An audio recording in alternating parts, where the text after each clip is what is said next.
شیدا ایک بھولا بھالا سا انسان تھا۔ آج وہ اپنی بیوی کو لینے اس کے گاؤں جا رہا تھا۔ راستے میں اس نے ایک جگہ گدھوں کو گھاس چری دیکھا۔ خیر وہ اپنے سسرال پہنچا، بیوی کے بھائی نے اسے بیٹھک میں بیٹھا دیا۔ اتنے میں ایک آدمی دوڑتا ہوا آیا اور کہنے لگا کہ بھائی، میرے گدھے گم ہو گئے ہیں، اگر آپ نے دیکھے ہوں تو بتائیے۔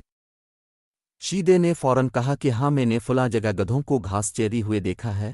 وہ آدمی دوڑتا ہوا چلا گیا۔ تھوڑی دیر بعد وہ آدمی دوبارہ آیا اور کہا کہ اب تو عظیم آدمی ہے، اپنے جس جگہ بتایا تھا ٹھیک اسی جگہ گدھے موجود ہیں۔ پھر وہ چلا گیا۔ اب روٹیاں پکنی شروع ہوئی۔ چونکہ وہ باورچی خانے کے قریب ہی کمرے میں بیٹھا تھا، اس لیے اسے روٹیوں کے تھپ تھپ کی آواز سنائی دی۔ اس آواز سے وہ روٹیاں گننے لگا۔ جب اسے کھانا پیش کیا گیا تو اس نے 3 روٹیاں کھا لی۔ جب چوتھی روٹی دی گئی تو اس نے کہا، اپنے کل 7 روٹیاں تو بنائی ہیں، جس میں 3 میں کھا چکا ہوں، اگر یہ بھی میں کھا لوں تو باقی سب کیا کھائیں گے؟ سالہ اسے حیرت سے دیکھنے لگا اور کہا کہ آپ کو تو اس وقت بادشاہ کے محل میں ہونا چاہیے۔ ان دنوں مہارانی کا ہار گم ہے، بادشاہ نے اعلان کیا ہے کہ جو بھی وہ ہار ڈھونڈے گا اسے انعام دیا جائے گا۔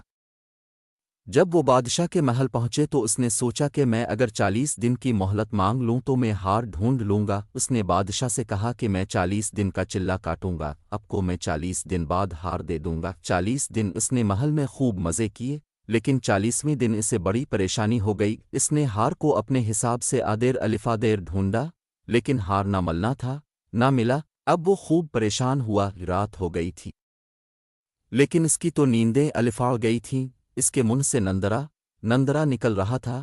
نندرا مانی نیند اجا۔ اس کے کمرے کے پاس ہی ایک نوکرانی کھڑی تھی جس کا نام نندرا تھا اور ہار اسی نے چرایا تھا۔ اس نے سوچا کہ اس کو تو میرا نام پتہ ہے، کل یہ بادشاہ کو میرا نام بتا دے گا اور میں پکڑی جاؤں گی۔ سودا شیدے کے پاس آئی اور اس سے معافی مانگی اور ہار اسے دے دیا۔